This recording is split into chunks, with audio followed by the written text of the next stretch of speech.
হ্যাঁ, আদাব। আদব স্যার। শ্রেয়সী ভালো আছে না? জি স্যার, স্যার আপনি? এই তো আছে আলহামদুলিল্লাহ। কোন বইটা রিভিউ দিবে এখন? স্যার আমি দেব দ্বিতীয় মানব। দ্বিতীয় হুমায়ুন আহমেদের লেখা না? জি স্যার। ঠিক আছে, শুরু করুন। স্যার এটা আসলে একটা গল্প। স্যার এখানে হচ্ছে দ্বিতীয় মানব সম্পর্কে বলা হয়েছে। দ্বিতীয় মানব বলতে এরকম মানবকে বলা হয়েছে যারা মানুষের পরবর্তী সময়ে আসবে, যাদের কর্মকাণ্ড হবে অন্যরকম, যাদের চালচলন হবে রহস্যময়, তাদেরকে এখানে দ্বিতীয় মানব বলা হয়েছে। এখানে দ্বিতীয় মানবের চরিত্রে রয়েছে খলিলুল্লাহ। তাকে সকলে খলিল বলে ডাকে এবং এখানে একজন চরিত্র রয়েছে, ছোট চরিত্র, যার নাম টুনটুনি। সে নাম শুনে মনে হতে পারে সে খুবই ছোট, কিন্তু সে পরে ক্লাস 9-এ সায়েন্সে। সে তাকে নাম দিয়েছে অরণ্য। এখানের মধ্যে হাবিবুর হাবিবুর রহমান নামে একজন প্রধান শিক্ষক রয়েছে। সে হচ্ছে খলিলুল্লাহর এরকম অদ্ভুত সব আহ, ঐশ্বর্যশীল এগুলো সব জেনে তাকে হচ্ছে ঢাকায় পাঠিয়ে দেয়। ঢাকায় মহতাবউদ্দিন সাহেবের কাছে পাঠিয়ে দেয়। মহতাবউদ্দিন সাহেব যখন দেখে যে খলিলুল্লাহ এসেছে, তখন সে ভাবে যে কেন এসেছে, হয়তো বা তার কাছে চাকরির জন্য এসেছে, কারণ অনেকেই তার কাছে চাকরির জন্য আসে। সে তখন মনে মনে ভাবে যে একজন বিসিএস করেও চাকরি পায় না, সে কিভাবে একজন মাটি কাটার লোক হয়ে সে কিভাবে এত সহজে চাকরি পেয়ে যাবে। এই নিয়ে তখন হচ্ছে তাকে খলিলুল্লাহকে বলে যেন সে চলে যায়, বাড়ি চলে যায়। খলিলুল্লাহ খুশি মনে চলে যাওয়ার জন্য রেডি হয়ে যায়। পরবর্তীতে মহতাবউদ্দিন সাহেব, তিনি হচ্ছে তার মেয়ে টুনটুনির কাছে চলে যায়। টুনটুনি হচ্ছে তার মেয়ে, যার হচ্ছে টুনটুনি মা নেই। মহতাবউদ্দিন সাহেব যখন তার কাছে চলে যায়, দেখে যে টুনটুনি মন খারাপ করে বসে আছে। টুনটুনি আসলে হয়েছিলটা কি, এটা ছিল চৈত্রের মাস, সেই সময় ছিল প্রচন্ড গরম। এই গরমে টুনটুনির তার বান্ধবীদের সাথে বসে একসাথে সুইমিং পুলে গোসল করার কথা ছিল। এই কিন্তু তার বান্ধবীরা বলে যে তারা আসবে না, কারণ হচ্ছে টুনটুনি সব থেকে বড় মেয়ে, এবং তার সে আদর যত্ন বেশি পায় এবং সে স্কুলের মধ্যে বেশ ভালো স্টুডেন্ট, যার কারণে তার সাথে সকলে মেলামেশা করতে চায় না, কারণ সে মনে করে হয়তো বা সে ভালো স্টুডেন্ট, হয়তো বা সে ভালোভাবে মিশবে না, এই কারণে তার সাথে মিশতো না, এই কারণে তারা আসেনি। এই কথা শুনে মহতাবউদ্দিন সাহেব বলে যে আমি তোমার সাথে সুইমিং পুলে গোসল করবো, সমস্যা নেই। তখন তার মনে একটুখানি খুশি হয়, কিন্তু তাও সে রাজি হয় না। পরবর্তী সময় মহতাবউদ্দিন সাহেব খলিলুল্লাহর কথা তাকে বলে যে খলিলুল্লাহ এসেছে ওখান থেকে, খলিলুল্লাহর ব্যাপারে বলে এবং আহ, টুনটুনি খুশি হয়ে খলিলুল্লাহর ব্যাপারে আরো সম্পর্কে জানতে চায় এবং তার সাথে কথা বলে চায়। এ শুনে তার মেয়েকে খুশি করার জন্য মহতাবউদ্দিন সাহেব খলিলুল্লাহকে রেখে দেয়, খলিলুল্লাহকে থাকতে বলে এবং টুনটুনি তার সাথে একটু কথাবার্তা বলতো, এভাবে চলতো। তার এগুলো চলার মাঝখানেই চলতে হচ্ছে মহতাবউদ্দিন সাহেব এবং হাবিবুর রহমানের কথাবার্তা, চিঠিপত্র আদান প্রদান চলতো। তাদের মধ্যে কথা হতো যে খলিলুল্লাহ আসলে কি, তার সে কি করতে পারে, এগুলো নিয়ে। তখন হচ্ছে হাবিবুর রহমান বলে যে খলিলুল্লাহর এমন সব শক্তি রয়েছে যার মাধ্যমে সে নষ্ট যন্ত্রপাতি ঠিক করতে পারে, কিন্তু সেগুলো সম্পর্কে কিছুই জানে না। এটা প্রমাণ করার মানে এটা আসলে সত্যি কিনা সেটা জানার জন্য মহতাবউদ্দিন সাহেব কি করে, একটি নষ্ট টিভি আহ নষ্ট টিভি খলিলুল্লাহর সামনে নিয়ে আসে এবং বলে যে তাকে ঠিক করতে।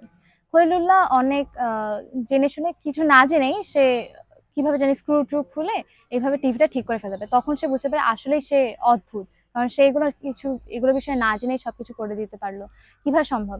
এইভাবে সে হচ্ছে কি করে, খলিলুল্লাহকে একটি তালাবদ্ধ রুমে রেখে দেয়, কারণ সে মনে করে হয়তোবা সে কোনো ক্ষমতা আছে যার কারণে সে মানে সে আলাদা রকমের, তো নর্মাল মানুষের থেকে আলাদা।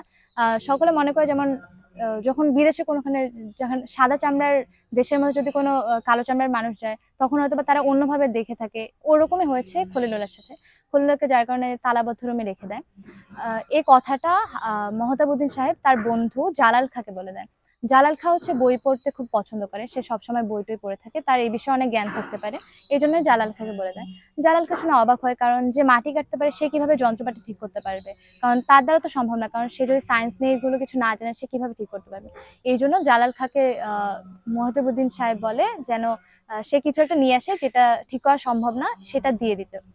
জালাল খাঁ কি করে, একটা হচ্ছে রেকর্ডার নিয়ে আসে, যেটা হচ্ছে পেনের মতো দেখতে, নিয়ে এসে খলিলুল্লাহর সামনে ধরে, খলিলুল্লাহকে জিজ্ঞেস করে এটা ঠিক করে দাও, এটা নষ্ট হয়ে গেছে। কিন্তু রেকর্ডারটা নষ্ট হয়নি, রেকর্ডারটা ঠিকই ছিল, কিন্তু ওখানে ব্যাটারিটা শুধু খুলে রাখা ছিল। ব্যাটারিটা মনে হয় 12 ভোল্টের ব্যাটারি লাগতো, কিন্তু সে তার সাথে নিয়ে এসেছে 6 ভোল্টের। এনে সেটা হচ্ছে খলিলুল্লাহকে দিয়ে দেয়। খলিলুল্লাহ নেয়, খলিলুল্লাহ নিয়ে বুঝতে পারে যে মানে ওই হাত দিয়ে ধরেই দেখে বুঝতে পারে যে ওখানে কোনো সমস্যা হয়নি, ওটা শুধু ব্যাটারি প্রয়োজন। পরে তার কাছে ব্যাটারি চায় এবং ব্যাটারি সে তাকে শুধু 6 ভোল্টের ব্যাটারিটা দিয়ে দেয়। তখন বলে যে আমার কাছে আর কোনো ব্যাটারি নেই, এখন এটা কি করবো। তখন খলিলুল্লাহ বলে যে সমস্যা নেই, আমি এটা এইভাবেই ঠিক করে দিতে পারবো। তখন তো জালাল খাঁ পুরো অবাক, জালাল খাঁ এবং মহতাবউদ্দিন সাহেব দুজনেই অবাক, কারণ একটা 12 ভোল্টের ব্যাটারি ছাড়া এটা কিভাবে চলবে। পরবর্তীতে খলিলুল্লাহ এটা ঠিক করে দিয়ে দেয়। তখন জালাল খাঁ এবং জালাল খাঁ এবং মহতাবুদ্দিন সাহেব দুজনে অবাক হয়ে যায়। এই কাণ্ডের পর তাকে হচ্ছে আবার তালাবদ্ধ রুমে রাখা হয়। টুনটুনি এগুলো শুনে খুব মন খারাপ করে। টুনটুনি পরবর্তীতে হাবিবুল্লাহ মানে হাবিবুল্লাহ টুনটুনি পরবর্তীতে তার বাবাকে বলে যেন সে হচ্ছে খলিলুল্লাহর সাথে দেখা করতে পারে। এই জন্য তার কাছে চাবি নিয়ে ওই রুমের চাবি নিয়ে তার সাথে দেখা করতে যায় এবং তাকে বলে যে তুমি যে এখানে থাকো তোমার মন খারাপ হয় না? বলে যে না। আচ্ছা তুমি কিভাবে জানতে পারলে যে তোমার এত ঐশ্বর্যশীল ক্ষমতা আছে? সে বলে ছোটবেলায় তার একবার মাথার প্রচুর যন্ত্রণা হয়েছিল, যার কারণে সে এই তখন তারপর সে বোঝে যে সে এরকম ক্ষমতার অধিকারী হয়েছে। সে সুইমিং পুলের নিচে অনেকক্ষণ থাকতে পারে, দিনকে দিন এভাবে থেকে যেতে পারে, নষ্ট জিনিস ঠিক করতে পারে। এগুলো শুনে টুনটুনি বেশ আনন্দিত হয়ে যায়, কিভাবে সম্ভব। তার এইসব ঐশ্বর্যশীল ঘটনা শুনে কিছুক্ষণ পর তাকে জিজ্ঞেস করে, আচ্ছা তোমার মা বাবার কথা মনে নেই? তখন খলিলুল্লাহ বলে যে তার মা বাবার কথা মনে নেই, সেই মাথা ব্যথার যন্ত্রণার পর সে ভুলে গেছে কিভাবে তার মা বাবাকে কোথায় থাকে, এগুলো সবকিছু সে ভুলে গেছে। তখন জিজ্ঞেস করে তোমার মা বাবার জন্য তোমার কষ্ট হয় না? তাদের কথা মনে পড়ে না? বলে যে না, মনে পড়ে না। তখন খলিলুল্লাহ উল্টে টুনটুনিকে জিজ্ঞেস করে যে তোমার মায়ের কি খবর? তখন বলে যে তার মায়ের কথাও তার মনে নেই, কারণ তার মা বাবা যখন সে খুব ছোট ছিল তখনই মারা যায়। তার মায়ের কথা স্যার খুব মনে পড়ে। তার বাবা দ্বিতীয় বিয়ে করেছিল, কিন্তু দ্বিতীয় বিয়ের পরেও তার দ্বিতীয় মা অ্যাক্সিডেন্ট হয়ে মারা যায়, কিন্তু তার বাবা তখন বেঁচে যায়। এই কথা শুনে খলিলুল্লাহর খুব খারাপ লাগে এবং খলিলুল্লাহ বলে যে আমি তোমার জন্য একটি যন্ত্র বানাবো যার মাধ্যমে তুমি তোমার মায়ের সাথে কথা বলতে পারবে। মায়ের যে আগে যে কথাগুলো বলেছিল সেগুলো তুমি শুনতে পারবে। এই কথাটা যখন জালাল খাঁও জানতে পারে, তখন জালাল খাঁ বলে তোমার যে যন্ত্রপাতি লাগবে সবকিছু আমি দিয়ে দেবো। এই বলে সব যন্ত্রপাতি তাকে দিয়ে দেয় এবং সে ধীরে ধীরে ওই যন্ত্রটা বানানো শুরু করে। এই কথা যখন মহতাবুদ্দিন সাহেব জানতে পারে, তখন সে একটু আতঙ্কে থাকে। কেন থাকে সেটা এখানে বলা হয়নি। কিছুদিন পর যখন তার যন্ত্রটি বানানো হয়ে যায়, তখন মহতাবুদ্দিন সাহেব তার কাছে যায় এবং গিয়ে শুনতে চায় যে তার যন্ত্রটি বানানো ঠিক হয়েছে কিনা। তখন সে বলে যে হ্যাঁ, তার বানানো ঠিক হয়েছে। মহতাবুদ্দিন সাহেব পরে বের হয়ে আসে এবং সে তার টুনটুনির সাথে দেখা করতে চায়। টুনটুনির বেশ জ্বর হয়েছে, টুনটুনি মন খারাপ করে শুয়ে আছে। তখন তার কাছে যায় এবং জিজ্ঞেস করে যে তুমি মন খারাপ করে আছো কেন? তখন বলে তুমি খলিলুল্লাহকে তালাবদ্ধ করে রেখেছো, যার কারণে আমার মন খারাপ, তুমি কেন তাকে ছাড়ে দাও না? তখন মহতাবুদ্দিন সাহেব বলে যে তোমার জন্য একটা সারপ্রাইজ আছে, যার কারণে আমি তোমাকে যেতে দিই না। তখন মহতাবুদ্দিন সাহেবকে টুনটুনি প্রশ্ন করে, আচ্ছা তুমি খলিলুল্লাহকে কেন বন্ধ করে রেখেছো?